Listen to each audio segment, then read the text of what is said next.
Back when there were only 3 channels and a set of rabbit ears on the TV, horror had a way of sneaking into your living room when you least expected it. These weren't midnight drive-in shockers or R-rated gore fests. They were made-for-TV specials, the kind that families stumbled onto on a weeknight, only to regret it once the lights went out. Today we're looking at the possessed, haunted, and downright supernatural TV movies that defined the golden age of small-screen horror.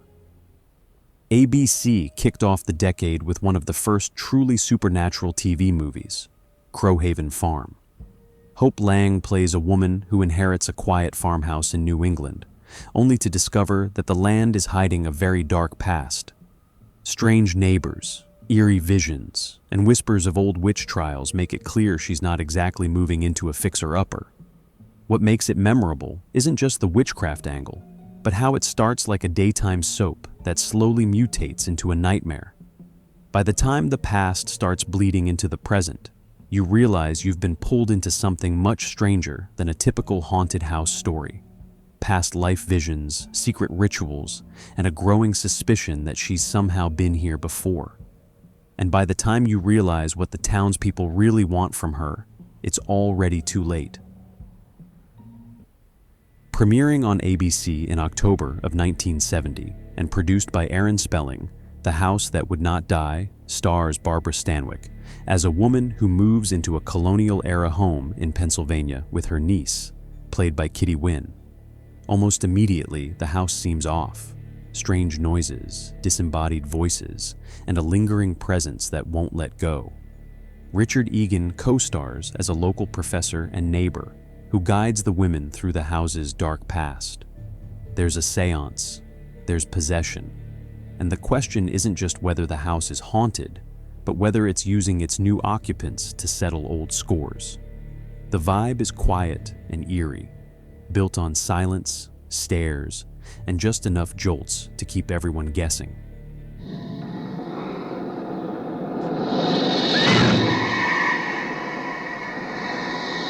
As the past begins to seep into the present, the house tightens its grip, and whatever's buried in the home's history, violent, unfinished, and unresolved, refuses to stay silent.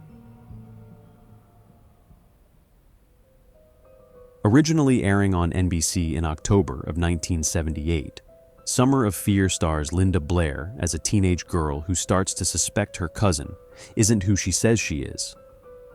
After a family tragedy, a mysterious relative named Julia comes to stay with them, and almost immediately, weird stuff begins happening around the house. What starts as jealousy and tension soon turns into full-blown paranoia, as Linda Blair's character becomes convinced that Julia is using witchcraft to manipulate those around her. Horses go wild, tempers flare, and people start behaving in ways that don't feel like themselves. Directed by Wes Craven, just a year after The Hills Have Eyes, the movie blends suburban drama with supernatural horror, pushing teen angst into darker, more occult territory. Lee Purcell is especially eerie as the smiling, soft-spoken cousin who might be hiding something much older and much darker beneath the surface. It's a slow burn, but one that builds to a fiery climax, packed with seances, hexes, and a final reveal that's pure 70s TV movie witchcraft. This House Possessed blends glossy soap opera, stalker thriller, and supernatural horror into one of the strangest haunted house TV movies of its era.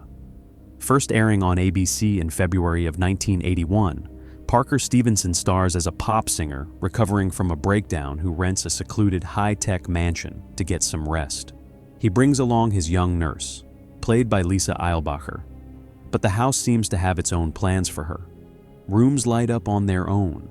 The security system seems alive, and before long, the house is behaving less like a structure and more like a jealous, possessive presence, watching, isolating, and punishing anyone who gets in the way. Despite the title, it's not clear whether the house is possessed, sentient, or simply haunted by its past. What is clear is that it doesn't like being told no. The deaths get stranger, the visions more intense, and the house's obsession with Lisa becomes the real source of terror.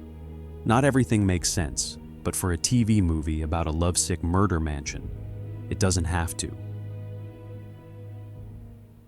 First airing on NBC in March of 1969, Fear No Evil stars Louis Jourdan as Dr. David Sorrell, a psychiatrist who starts investigating the mysterious death of a patient and uncovers something far stranger than mental illness. The man's widow claims he was haunted by a mirror and that it may have followed him from beyond the grave. What begins as a standard psychological case turns into something occult, with dreams that bleed into reality and visions tied to ancient forces. Dr. Sorrell finds himself drawn into a world of cursed objects, secret rituals, and people who seem possessed by something they can't explain. It was part of an early attempt by NBC to launch a supernatural procedural, and while the series never happened, it performed well enough in the ratings for the network to commission a sequel, Ritual of Evil. NBC brought back Louis Jourdan as Dr. David Sorrell for this second occult mystery, airing in February of 1970. This time he's called to an upscale California estate to help a young woman suffering from disturbing visions after the suspicious death of a friend. What seems like a standard consultation turns darker as he uncovers a web of secrecy involving wealthy socialites, cryptic symbols, and a possible satanic cult. As more pieces fall into place, it becomes clear that whatever's happening isn't just psychological, and the danger is spreading. Ritual of Evil is more like a supernatural detective story, with Sorrell acting as the skeptical outsider trying to make sense of the unraveling reality. It builds on the tone of the first film, but expands the scale, pulling in themes of ritual magic, spiritual possession, and moral decay hiding beneath luxury. The Initiation of Sarah aired on ABC in early 1978 and feels like a perfect time capsule of late 70s TV horror, part teen melodrama and part psychic revenge movie. Kay Lenz plays Sarah, a painfully shy college freshman who doesn't fit in, especially next to her more glamorous sister. When they rush different sororities, things get ugly fast, and then weird. It turns out Sarah has telekinetic powers, and the meaner the girls get, the more her abilities start bubbling to the surface. There's classic TV movie hazing, creepy house rituals, and supernatural payback. Shelley Winters plays the spooky sorority housemother, like she's one step away from full-on witch, and Morgan Fairchild steals a few scenes as the queen bee of the rival house. One of the most talked about moments back then was Fairchild getting pushed into a fountain during a hazing scene, and ending up in a now infamous wet t-shirt shot that sparked plenty of controversy for 1978 network television. Airing on ABC in January of 1972, The Night Stalker stars Darren McGavin as Carl Kolchak, a rumpled reporter chasing a bizarre series of murders in Las Vegas. The victims are all young women, and each one has been drained of blood. As Kolchak digs deeper, he becomes convinced the killer isn't just another criminal, but something far more unnatural. The police, the mayor, and pretty much everyone else wants him to drop it. But Kolchak keeps pushing, convinced he's on the trail of a real-life vampire. Written by Richard Matheson and produced by Dan Curtis, the movie blends horror, crime, and newsroom chaos with a fast pace and a streak of dry humor. It was a huge success, the highest-rated TV movie of its time, and popular enough to warrant a follow-up, The Night Strangler. A year later, Kolchak was back, this time in Seattle, where women are turning up strangled with marks on their necks and traces of rotting flesh on the wounds. The Night Strangler aired in 1973 and picks up right where the first movie left off.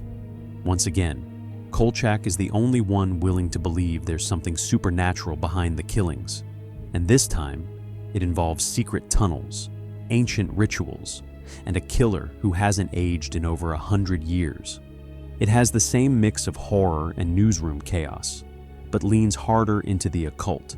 It was successful enough to launch a full series later that year.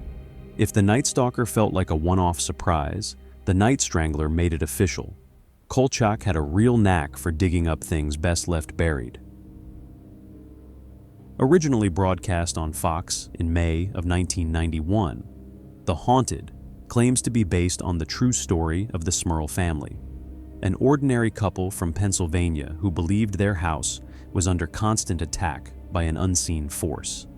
It starts small, strange smells, cold spots, banging on the walls, but things escalate quickly. Scratches, levitations, full-blown apparitions. Even the family dog seems spooked. The Smurls eventually call in Ed and Lorraine Warren, yes, those Warrens, who declare the house to be infested by a demonic presence. Sally Kirkland and Jeffrey DeMunn play the parents, and the whole thing has a dead serious early 90s tone that makes it feel even creepier. There's no camp or knowing winks, just a slow, heavy descent into full-on possession territory. It's not subtle, but it's effective, especially if you watched it as a kid and never forgot that one scene with the shadow on the wall. A straight-up haunting movie, and one of the most memorable network TV horror offerings of the era.